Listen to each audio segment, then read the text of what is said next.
Injil adalah kekuatan Allah yang menyelamatkan. Jadi bukan hanya sekedar tiket, tetapi itu merupakan bahan bakar, itu merupakan oksigen, dan itu merupakan kompas bagi kita menjalani hidup yang masih Tuhan percayakan bagi setiap kita.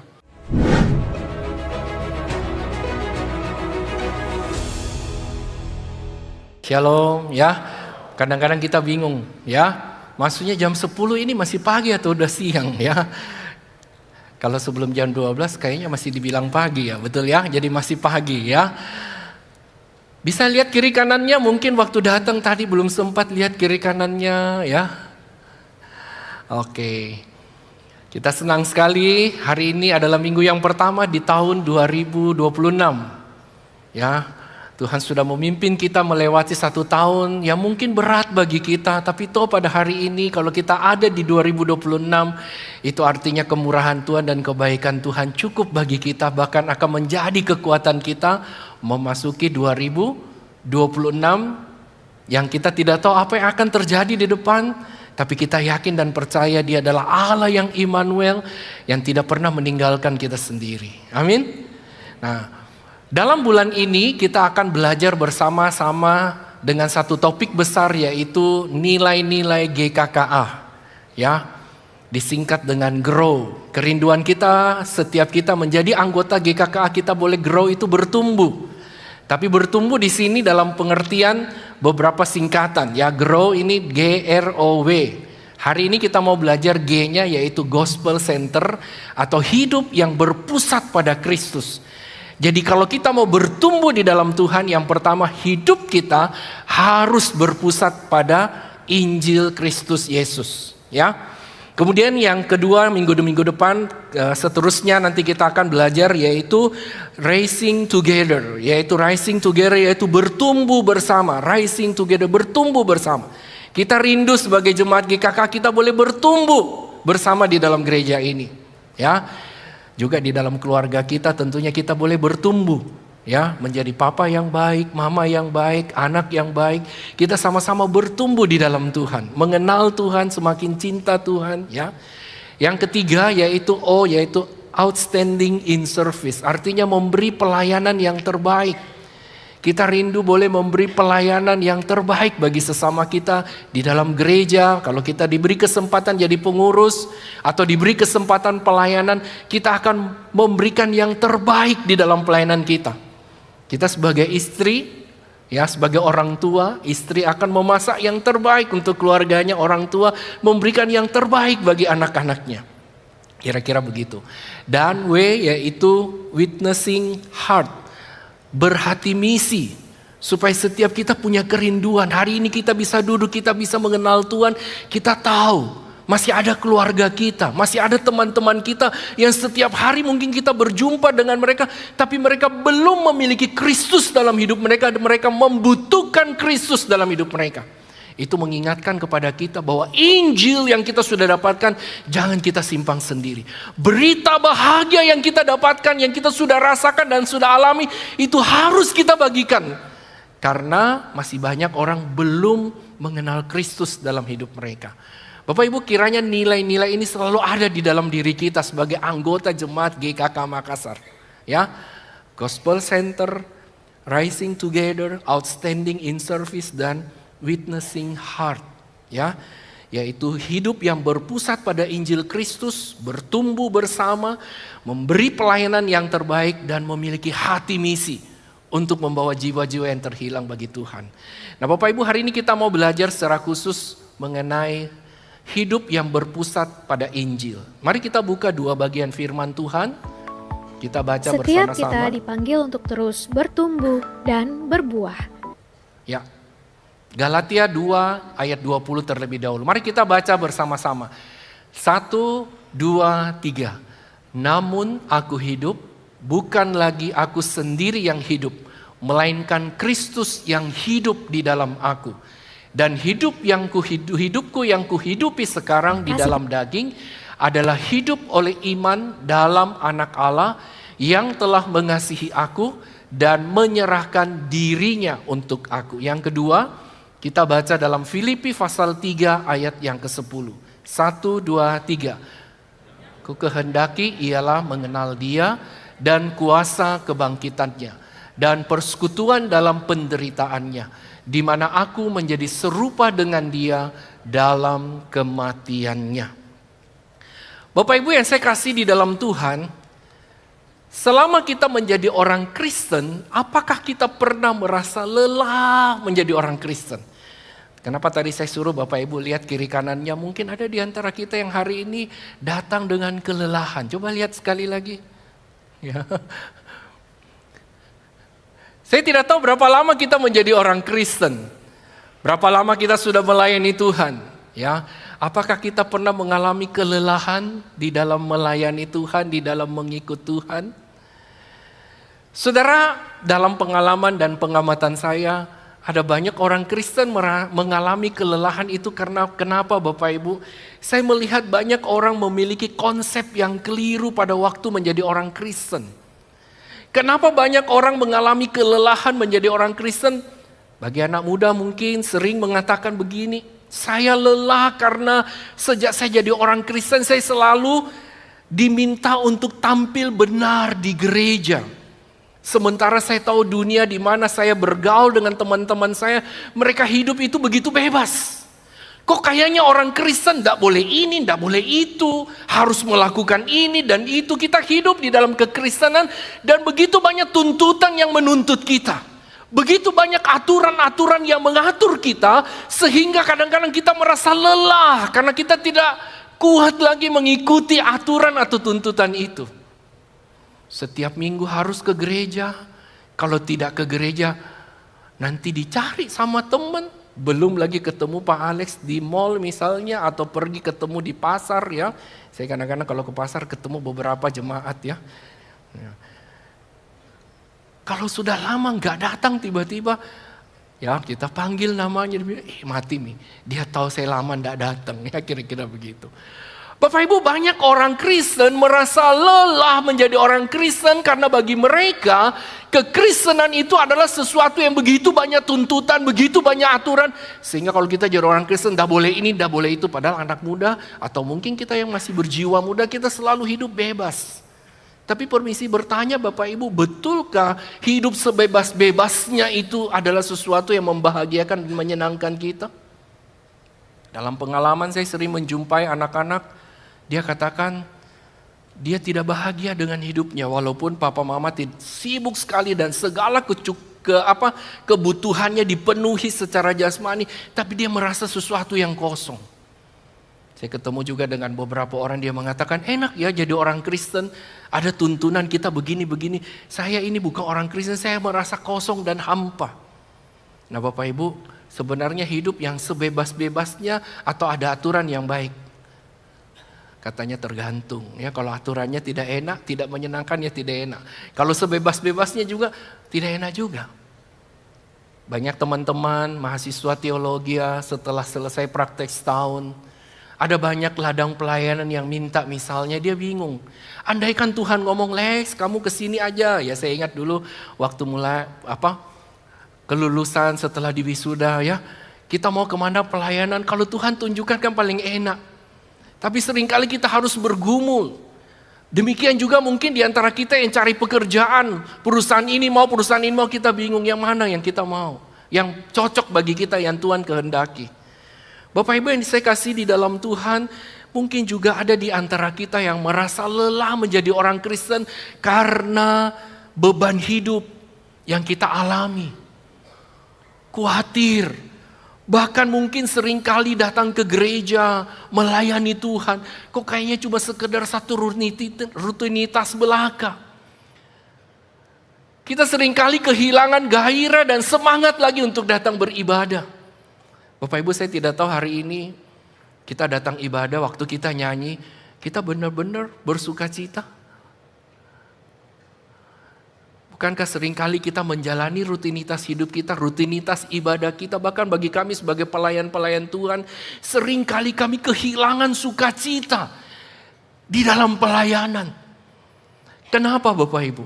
Sini saya mengatakan bahwa salah satu yang terbesar kenapa kita kehilangan gairah, semangat dan mengalami kelelahan di dalam hidup sebagai orang Kristen karena kita punya pemahaman yang keliru tentang Injil, pemahaman yang kurang benar tentang Injil.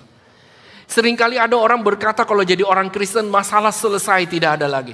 Hidup kita akan jalan lancar semua. Apakah betul begitu Bapak Ibu? Tidak.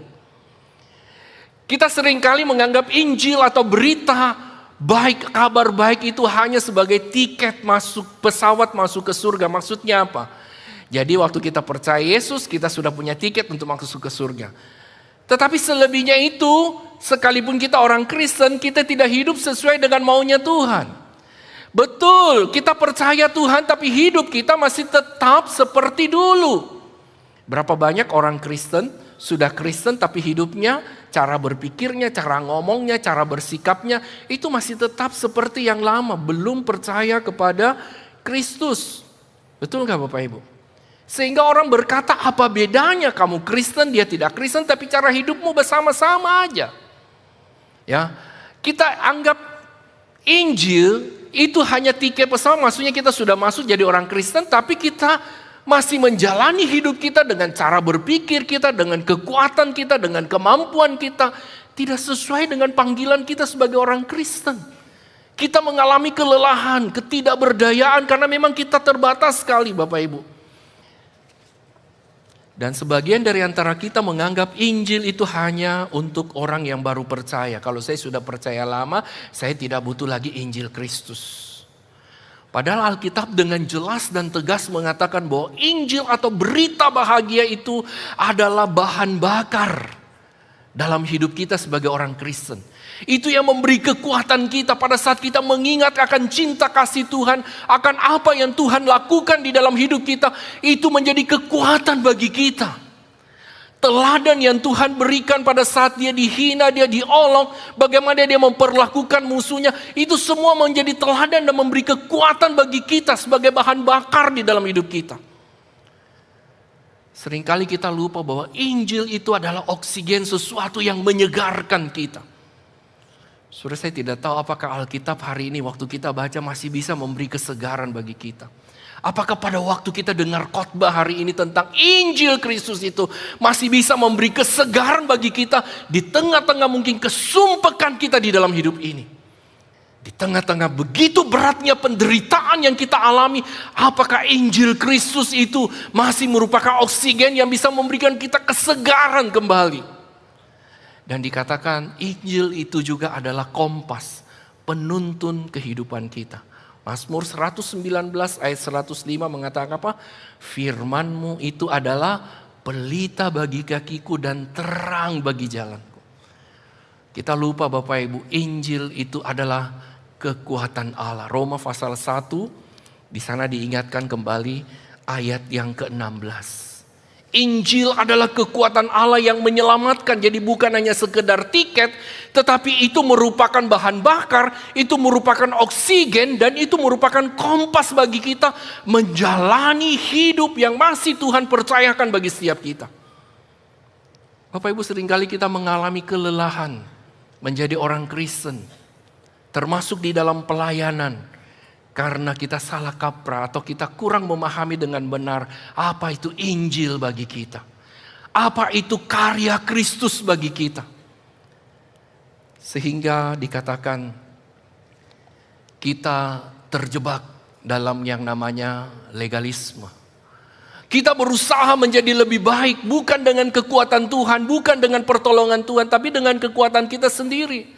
Karena seringkali banyak orang Kristen waktu menghadapi masalah, bukan Tuhan yang pertama dan terutama, seringkali Tuhan menjadi the last choice, pilihan terakhir. Sebagian dari kita mungkin berpikir, enggak usah kasih sibuk Tuhan, hal-hal kecil gini saya bisa Ji. Bapak Ibu, kita keliru. Kita tidak melibatkan Tuhan di dalamnya. Kita mencoba berupaya dengan kekuatan, dengan kemampuan kita sendiri untuk melakukannya itu. Seperti yang saya katakan, hanya beli tiket, kemudian di dalam perjalanan menuju ke surga itu, kita dengan kekuatan kita, dengan cara kita, akhirnya kita mengalami kelelahan. Kita merasa kering. Doa kita seakan-akannya sampai di langit-langit Kalau kita baca Mazmur nomor 5, bagaimana Daud di sana bergumul, dia mengalami masa-masa kering di dalam kerohaniannya. Dan dikatakan dalam kondisi yang seperti itu Bapak Ibu, kita mudah sekali menghakimi orang lain. Kita selalu menganggap diri kita yang paling benar dan orang lain salah. Itu karena dosa menyebabkan kita melihat diri kita yang paling benar dan orang lain yang salah. Dan sisi lain, dari wujud dari penghakiman kepada orang lain itu adalah kita selalu melihat sisi negatif, sisi yang jelek dari orang lain. Betul nggak? Seorang profesor di dalam salah satu kelas, dia pernah bertanya kepada para mahasiswanya. Dia ambil satu kertas, kemudian dia coret. Ada satu tanda silang, di kertas yang besar ada satu tanda silang yang kecil. Pada waktu dia menanya, sampai berkali-kali, apa yang kalian lihat? Para mahasiswa semua sepakat ada tanda silang. Bapak Ibu, padahal kertas itu jauh lebih besar yang tidak ada tanda silangnya daripada tanda silangnya. Dosa menyebabkan kita selalu melihat bukan hal yang baik dari orang lain, tapi selalu melihat hal-hal negatif dari orang lain. Bapak Ibu yang saya kasih di dalam Tuhan, oleh sebab itu seringkali kita mengalami kelelahan, keletihan, kekeringan di dalam hidup ini. Oleh sebab itu Bapak Ibu, dikatakan kita harus memiliki pemahaman tentang Injil yang benar. Pertanyaan selanjutnya bagi kita Bapak Ibu, apa itu Injil sebenarnya? Rasul Paulus di dalam Galatia pasal 2 ayat 20, tadi kita baca, hidup Injil itu dengan mengatakan dengan indah, hidup Injil adalah hidup oleh iman dalam nama Anak Allah yang telah mengasihi aku dan menyerahkan dirinya untuk aku.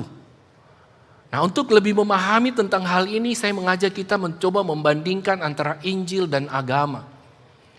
Agama mengingatkan kepada kita bahwa kala aku taat, aku diterima. Jadi fokus atau penekanannya adalah manusianya, bukan penciptanya. Jadi pada waktu saya taat baru saya diberkati, misalnya seperti itu. Agama mengajarkan adalah bagaimana usaha manusia untuk mencari Allah, untuk mencapai Allah. Sehingga seringkali ketaatan kita itu merupakan satu beban. Karena kita merasa kalau kita tidak taat, kita tidak diberkati. Kita tidak taat, kita tidak disukai. Saudara, bukankah hari ini banyak kita juga di dalam keluarga seperti itu? Anak-anak merasa dia harus melakukan sesuatu untuk menyukakan hati orang tuanya. Dan kadang-kadang sebagai orang tua, kita juga berpikir demikian kan? Anak yang baik, anak yang harus ikut saya ngomong apa. Betul tak? Kalau anak punya pandangan lain, nah belum tentu kita mengasihi dia. Juga mungkin kita di dalam relasi pekerjaan kita atasan dengan bawahan. Kita akan sangat menyukai kalau bawahan kita selalu taat. Walaupun kadang-kadang tidak selalu demikian, bukan? Itu agama. Bagaimana dengan Injil? Kekristenan mengajarkan bukan manusia yang mencari Allah, tetapi kekristenan mengajarkan Allah justru mencari manusia. Pada waktu awal kejatuhan bukan Adam dan Hawa yang mencari Tuhan, tetapi justru kita melihat Allah yang mencari Adam dan Hawa. Di manakah engkau? Kekristenan mengajarkan kepada kita bahwa aku diterima, telah diterima melalui Kristus, maka dengan sukacita aku taat. Inilah anugerah. Kalau kita tarik ke konteks dia awal tadi, kalau Kristus sudah menyelamatkan kita, maka pada waktu kita melakukan sesuatu, ketaatan kita itu kita lakukan dengan sukacita. Bukan dengan paksaan, bukan dengan beban. Kita datang ke gereja, kita baca Alkitab dengan penuh sukacita. Kita melayani Tuhan dengan penuh sukacita. Karena kita sadar sebenarnya kita tidak layak, tetapi Tuhan melayakkan kita. Siapa kita? Siapa Alex bisa sampai saat ini? Itu semua karena Tuhan. Saya seringkali ngomong dengan rekan-rekan sekolah minggu dulu, saya ingat pertama jadi guru ya. Mengajar di depan anak-anak, sudah siap beberapa waktu lamanya. Begitu berdiri di depan anak-anak, ngomong 1-2 kalimat, tidak tahu mau ngomong apa. Hari ini kalau kita boleh ada sebagaimana kita ada, itu semua karena kemurahan Tuhan. Amin. Siapa kita? Tuhan memilih kita. Ada banyak orang di luar yang jauh lebih baik secara pandangan dunia, lebih berkompeten, lebih hebat. Tapi hari ini kita bisa memiliki apa yang kita miliki itu karena siapa? Karena Tuhan, bukan karena kita. Ya, kalau kita sadar akan hal itu, maka waktu kita melakukan peran panggilan kita melakukannya bukan dengan beban, tapi dengan sukacita. Datang ke gereja tidak usah dipanggil-panggil, kita datang dengan sukacita. Pada waktu Tuhan memberi tantangan pelayanan, kita terima dengan sukacita, bukan dengan terpaksa. Tatkala Tuhan memanggil kita terlibat dalam satu karya Tuhan, ya, mungkin melalui waktu, keuangan yang Tuhan percayakan bagi kita, kita bisa memberi dengan rela hati, bukan dengan berat hati. Ada satu kutipan yang mengatakan demikian, Bapak Ibu. Injil bukan tentang apa yang kita lakukan untuk Tuhan, tetapi Injil adalah tentang apa yang Kristus telah selesaikan bagi kita. Jadi berbicara tentang Injil, kabar baik, bukan apa yang saya lakukan bagi dia, itu agama. Tetapi Injil adalah tentang apa yang Tuhan Yesus telah selesaikan bagi kita.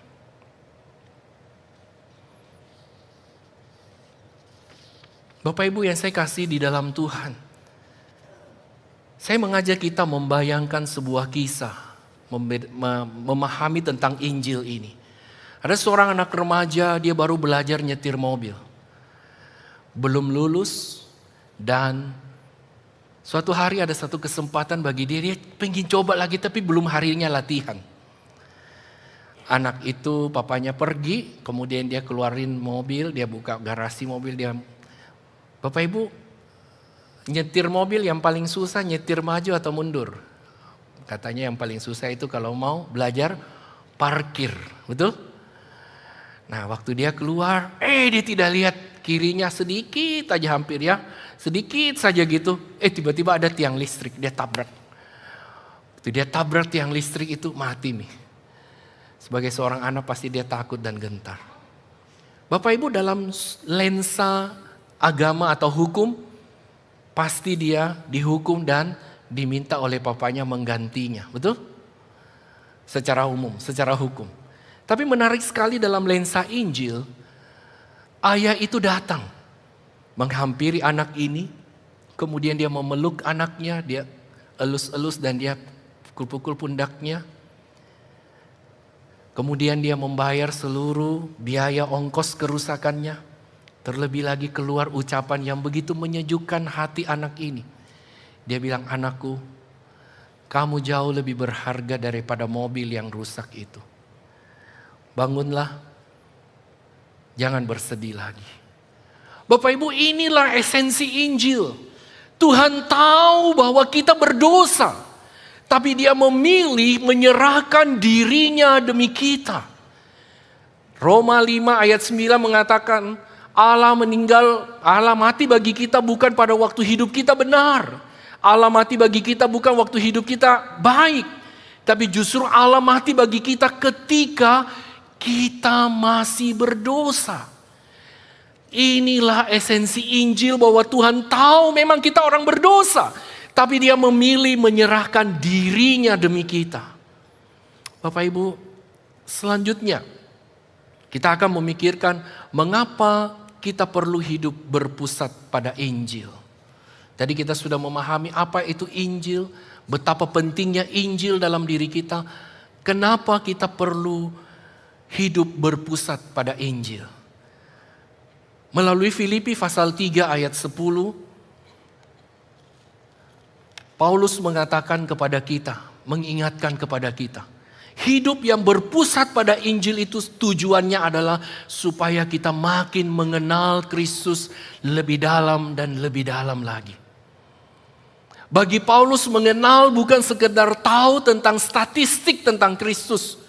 Bukan sekedar pengetahuan, pemahaman yang banyak tentang Alkitab, tentang firman Tuhan, tentang Tuhan. Tapi bagi Paulus, mengenal di sini adalah satu keintiman hubungan, satu relasi yang mendalam antara Kristus dengan saya. Bapak Ibu, hari ini banyak orang Kristen mengaku diri Kristen tapi tidak punya relasi pribadi dengan Tuhan. Betul? Berapa banyak waktu yang kita miliki setiap hari bersama dengan Tuhan? Berapa banyak waktu yang kita habiskan dengan Tuhan? Berapa banyak kita melibatkan Tuhan di dalam hidup kita? Berapa banyak ya kita sadar ada Tuhan di dalam hidup kita? Bapak Ibu yang saya kasih di dalam Tuhan, wujud pengenalan akan Kristus adalah hidup yang mengalami perubahan yang radikal atau transformasi. Nah Bapak Ibu, pada saat ini saya mengajak kita melalui bagian ini minimal ada 3 transformasi yang harus terjadi dalam hidup kita pada waktu kita mau lebih mengenal Kristus lebih dalam dan lebih dalam lagi. Sebagai wujud atau tujuan dari hidup yang berpusat pada Kristus. Yang pertama Bapak Ibu, yaitu mengenal Tuhan. Jadi bukan sekedar tahu tetapi intim secara pribadi. Bukan hanya pemahaman tapi punya pengalaman berjalan bersama dengan Tuhan. Bapak Ibu, menarik sekali beberapa tokoh Alkitab kalau kita baca kitab Kejadian. Misalnya Henok. Di sana dikatakan kalimat apa? Henok hidup bergaul dengan Allah. Hidup berbicara dengan Allah. Saudara, kapan terakhir kita mendengar Tuhan berbicara kepada kita? Ya, Alkitab mengatakan Tuhan berbicara kepada kita ada berbagai cara. Ini melalui firman Tuhan saat teduh pribadi, melalui khotbah minggu yang kita ikuti atau kita mendengar. Ya, hari ini ada banyak siaran-siaran yang tentang firman Tuhan yang kita boleh dengarkan. Kita mengenal Dia, memahami kehendaknya di dalam hidup kita. Kita mengizinkan Dia intervensi dalam hidup kita. Khotbah di Desember kita juga diingatkan bagaimana kita memiliki respon pribadi dengan Tuhan. Kita menjadikan Dia yang pertama dan terutama. Ya, khotbah tahun baru kita diingatkan lagi kembali melalui Matius 6 ayat 33. Carilah dahulu kerajaan Allah dan kebenarannya. Kita punya satu tekad dan komitmen memasuki 2026 ini adalah Tuhan yang menjadi prioritas dalam hidupku sepanjang tahun ini. Nah, kiranya itu bukan hanya sesuatu yang kita tinggalkan kalau kita sudah dengar. Tapi mari kita belajar mempraktekkannya dalam hidup kita setiap hari. Mari kita melibatkan Tuhan di dalam setiap aspek hidup kita. Pekerjaan kita, rumah tangga kita, pelayanan kita. Ya, itu yang pertama. Yang kedua, mengalami transformasi dalam hal kuasa Tuhan semakin nyata di dalam hidup kita. Ada kekuatan untuk berubah dan bangkit dari kegagalan. Kuasa kebangkitan ini bukan hanya berbicara tentang kuasa Yesus yang bangkit 2000 tahun yang lalu. Ini berbicara tentang kuasa yang memberikan kita kekuatan pada hari ini untuk berkata tidak bagi dosa-dosa kita.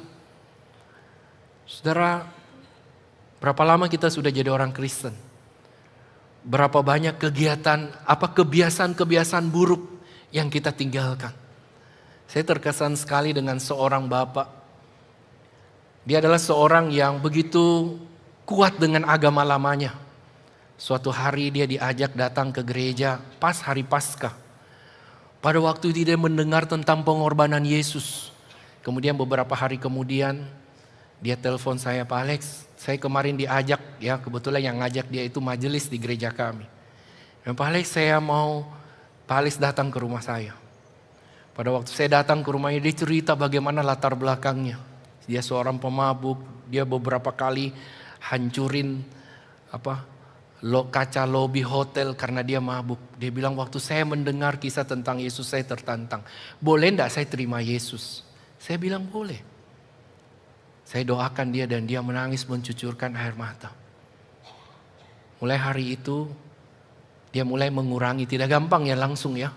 Yang satu yang sangat drastis adalah kebiasaan dia merokok. Dia bilang, apa Alex? Mulai hari ini, dan dia juga janji sama saya, dia janji sama istrinya. Dia jual mobilnya Bapak Ibu. Dan mulai hari itu sampai hari ini dia tidak merokok lagi. Bapak Ibu meninggalkan kebiasaan buruk itu tidak gampang. Tapi bersama dengan Tuhan pasti bisa. Amin.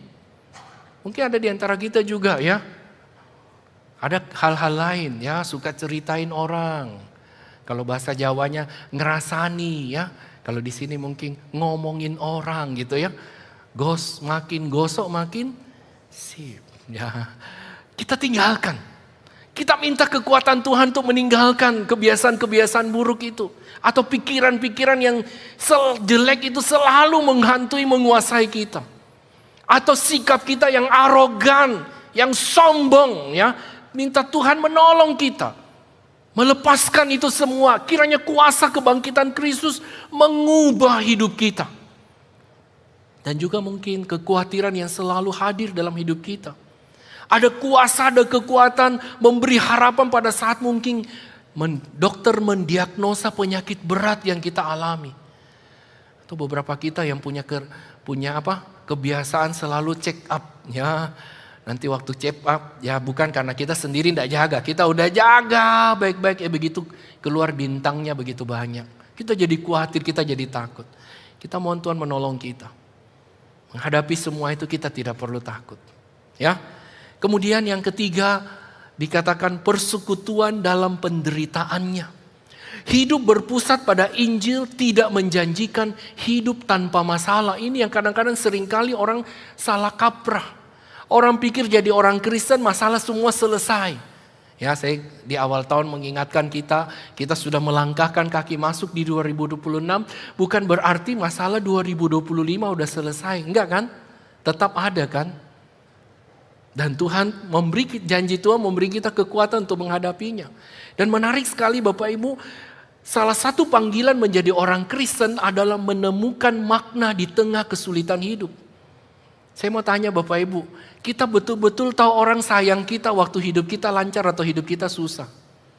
Ya, saya sering kali ngomong, ada satu AI yang saya kenal lucu ya, kadang-kadang saya pikir, Ibu Musa, saya paling suka kalau lagi sakit. Saya kaget. Kenapa AI? Karena waktu sakit semua anak saya kumpul. Waktu tidak sakit, saya panggil satu-satu semua bilang apa? Sorry ya Ma, hari ini saya sibuk. Besok ya. Besoknya kapan? Tidak datang-datang Mose. Tapi begitu saya bilang, aduh saya sakit.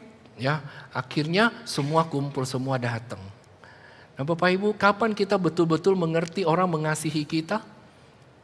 Yaitu pada waktu kita mengalami kesulitan. Betul? Kita pernah mengalami sesuatu itu membuat kita betul-betul merasakan betapa indahnya hidup bersama dengan Tuhan, dengan orang-orang yang Tuhan tempatkan. Bukan waktu senang aja, tapi justru waktu-waktu susah. Kapan Ayub mengatakan dia semakin mengenal Tuhan, kata orang seperti ini, tapi melalui apa yang dia alami, ya, satu hari semua anaknya mati, usahanya hancur, hartanya habis, badannya dari ujung kepala sampai ujung kaki ada borok, bahkan istri satu-satunya mau meninggalkan dia. Ayub 42 bilang, dulu menurut orang saya kenal kamu, tapi sekarang saya mengenal engkau secara pribadi lebih dalam lagi. Amin Bapak Ibu. Bahkan Tuhan Yesus mengatakan, barang siapa yang mau mengikut aku, apa yang pertama? Yaitu menyangkal diri, meninggalkan ego, melepaskan ego. Seorang Kristen yang sejati adalah seorang yang bisa melawan egonya, bahkan melepaskan egonya. Ya, barang siapa yang mau mengikut aku, ia harus menyangkal diri. Kemudian apa? Memikul salib. Salib dalam pemahaman konteks Alkitab adalah penderitaan. Bahkan Paulus di dalam Filipi pasal 1 ayat 29 bilang apa? Kamu dipanggil dikaruniakan bukan hanya untuk percaya, tetapi menderita bersama dengan Kristus. Jadi kalau kita jadi orang Kristen tidak pernah mengalami penderitaan, apakah kita mau menyebut diri kita sungguh-sungguh orang Kristen? Bukan karena salah kita loh ya, jangan salah nangkapnya. Kita tidak menderita buat kita sengaja menderita, enggak. Tapi kita menderita karena iman kita. Dan menarik sekali Bapak Ibu. Bagaimana lepas dari penderitaan itu? Matius 11, 28, 29 Tuhan Yesus bilang apa? Marilah kepadaku semua yang letih, lesu dan beban berat, aku akan memberikan kelegaan kepadamu. Dengan cara bagaimana? Pikullah kuk. Ya saudara menarik sekali. Pikul lakuk itu menggambarkan apa? Kuk itu ada satu alat yang ditaruh di hewan, tapi hewannya minimal 2 selalu. Ada 2 ekor. Nah, Tuhan memakai penggambaran itu mengatakan apa? Waktu kamu menderita, kamu tidak sendiri. Ada saya yang mendampingi. Betul nggak? Karena ada 2, satu di leher kita, kuk itu, satu di lehernya Tuhan. Bahkan Ibrani pasal 4 ayat 15, Tuhan mengingatkan apa? Dia adalah imam besar yang juga turut merasakan penderitaan kita, namun dia tidak berbuat dosa. Betul nggak Bapak Ibu? Jadi Tuhan tidak pernah mengajarkan kekristenan itu tanpa mengalami penolakan dari dunia ini. Memang kita berbeda dengan dunia ini. Sehingga Bapak Ibu pada waktu kita mengenal Kristus bukan hanya mengenalnya secara pribadi, kuasanya, tapi juga bersekutu di dalam penderitaannya. Bagaimana kita menemukan makna hidup di tengah kesulitan hidup. Betul nggak Bapak Ibu? Dulu sebelum operasi, saya kalau mendoakan orang enteng-enteng aja. Tapi setelah saya pertama kali menjalani operasi dalam hidup ini beberapa tahun lalu, Bapak Ibu, saya mulai bisa merasakan. Bayangkan kalau operasi, dokternya tiba-tiba lupa guntingnya. Ya, ada satu kali saya mendapati satu jemaat, setelah operasi, dokternya bilang, waduh, guntingnya masih dalam perutnya. Operasi lagi Bapak Ibu. Bayangkan kalau seandainya dia salah potong. Jadi saya ingat waktu di bios masuk di ruang operasi, ya saya mulai bisa merasakan. Saudara, saya juga bisa merasakan misalnya ya orang yang kehilangan papa mama. Saya papa mama sudah nggak ada. Saya bisa mengerti orang yang kehilangan orang tua. Saya pernah mendampingi ada orang ya mengalami masa-masa sulit. Nah itu saya melihat, saya belajar. Tidak gampang semudah yang kita ucapkan. Nah Bapak Ibu, kesulitan itu adalah satu sarana yang Tuhan pakai izinkan dalam hidup kita. Kita boleh makin mengerti makna dari hidup ini. Amin Bapak Ibu. Nah saya tidak tahu kesulitan apa yang saudara alami. Belajar menjalani itu bersama dengan Tuhan. Bersekutu dengan Dia. Ingat, kita tidak pernah sendiri menderita. Ada Tuhan yang selalu bersama dengan kita. Oke. Kalau kita tahu Injil itu begitu penting, bagaimana kita menghidupi Injil dalam keseharian kita? Yaitu kita berpikir, berbicara dan bertindak selaras dengan Injil. Sesuai dengan Injil Kristus. Dalam keluarga, ya. Jika kita hidup berpusat pada Injil, kita berhenti menuntut anak atau pasangan kita menjadi sempurna. Kenapa? Karena kita sadar betapa Tuhan sabar menghadapi ketidaksempurnaan kita. Aplikasinya apa? Mari kita belajar mengampuni tanpa menunggu. Karena Kristus terlebih dahulu telah mengampuni kita. Dalam hidup pekerjaan, ya, banyak dari kita stres karena mencari harga diri lewat kesuksesan. Seringkali kita mengasah kalau kita punya S1, S2, S3, apalagi ada profesor, ada jabatan, ada apa, kita rasa kita berhasil dan kita rasa kok itu sesuatu banget. Tapi sebenarnya di hadapan Tuhan, setiap kita berharga dan bernilai karena kita sudah diselamatkan oleh Tuhan. Bahkan kalau kita ingat kitab Kejadian mengatakan apa? Setiap kita diciptakan menurut gambar dan rupa Allah. Apa artinya Kristen? Kristus kecil. Kita diberi hak istimewa oleh Tuhan menyatakan Kristus melalui hidup kita. Itu jauh lebih berharga. Bahkan pengkhotbah mengingatkan kepada kita, barang siapa yang menghina sesamanya berarti menghina siapa? Tuhan. Barang siapa yang menghina dirinya, dia menghina siapa? Tuhan. Nah, kita diingatkan bahwa identitas kita bukan dari pekerjaan kita, tetapi kita bekerja untuk kemuliaannya, bukan cari identitas. Bahkan Paulus di dalam 1 Korintus 10:31 menambahkan, kamu makan, kamu minum, atau kamu lakukan apapun, lakukan semua untuk apa? Memuliakan Tuhan. Apakah pekerjaan kita hari ini memuliakan Tuhan? Apakah kuliah kita, studi kita memuliakan Tuhan? Apakah cara kita menjalankan perusahaan kita memuliakan Tuhan? Ya, termasuk apakah kita mengelola gereja kita sedang memuliakan Tuhan? Yang ketiga, bagaimana relasi kita, Injil itu mempengaruhi relasi kita dalam kita melihat orang lain dengan lensa anugerah bukan dengan penghakiman. Mari kita belajar melihat sesama kita itu sebagai rekan kerja Allah untuk menggenapkan rencana Tuhan dalam hidup kita. Jangan melihat mereka sebagai saingan, apalagi musuh atau lawan kita. Kemudian dalam kita mengambil keputusan, saat harus memilih antara jujur atau berbohong demi untung yang besar, ingatlah Filipi 3 ayat 10. Apakah keputusan yang kita ambil itu membantu kita semakin mengenal Dia? Atau kita tidak takut lagi rugi secara materi karena kita punya harta terbesar, yaitu Kristus yang tidak pernah akan hilang.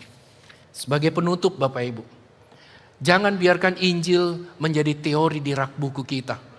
Jadikan Injil Kristus itu sebagai pusat detak jantung kita. Dan ingatlah Injil cukup bagi kita. Jangan cari jati diri di dunia yang rapuh. Carilah di dalam dan melalui Kristus yang sudah mati bagimu. Jangan merasa hidup kita berakhir karena usia. Karena setiap hari adalah kesempatan untuk makin mengenal Dia. Ada satu lagu mengatakan, Tuhan ini doaku setiap hari. Supaya setiap hari aku makin jelas melihat Engkau. Aku makin mengasihi Engkau. Setiap hari aku makin mengikut Engkau lebih dekat dan lebih dekat lagi. Biarlah itu merupakan doa dan kerinduan kita. Dan ingat Bapak Ibu, Kristus tidak membutuhkan kehebatanmu. Dia menginginkan hatimu. Mari kita berdoa. Sambil kita berdoa, kita merenungkan firman Tuhan ini. Apakah selama ini pengenalan kita akan Kristus dan kasih-Nya sudah cukup membuat kita merasa tetap berharga dan utuh, atau kita masih mencari apa yang dicari oleh dunia ini? Bukan lagi Kristus sebagai pusat hidup kita.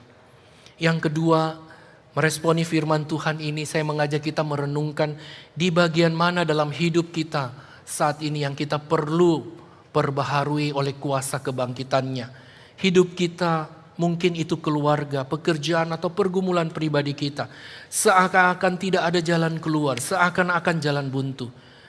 Biarlah firman Tuhan hari ini mengundang kita untuk mengalami kembali kuasa Kristus, memampukan kita kembali bangkit dari segala pergumulan hidup kita.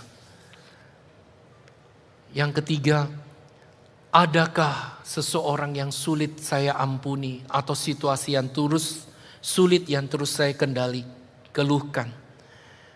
Bagaimana jika Tuhan hari ini menggunakan penderitaan kecil tersebut untuk mematikan ego saudara dan mengubah saudara semakin serupa dengan Kristus? Bapak Ibu, biarlah di minggu ini setiap kali kita merasa marah, takut atau sombong, kembali kita mengingat Galatia 2 ayat 20. Hidupku bukannya aku lagi, melainkan Kristus yang hidup di dalam aku. Mari kita berdoa.